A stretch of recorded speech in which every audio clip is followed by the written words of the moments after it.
area is under the x-axis. So how does this work? And we're talking about the last example. When the curve is below the x-axis, y is negative.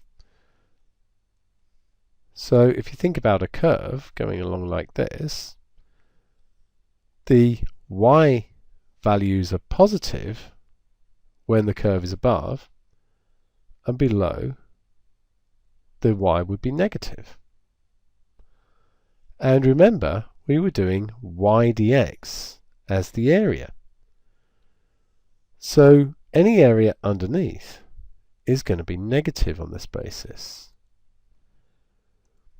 So that's what we just discussed. Area is y dx from A to B.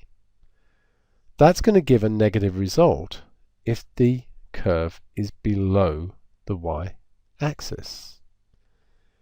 If we ignore the sign of the result, we get the area required. But care has to be taken when our area is part above and part below, as in example 18c above. And just to review what happened there, we had x cubed, which is perfectly symmetrical, or anti-symmetrical, the reflection of that and then the reflection of that. So when we did this integral all in one go, we got 0. And that's because the area here was -4 and the area here was 4. But we ended up adding them together to get 0. So what we really needed to do was work this one out, ignore the sign, and then work this one out, and then get the total area as 4 plus 4 is equal to 8.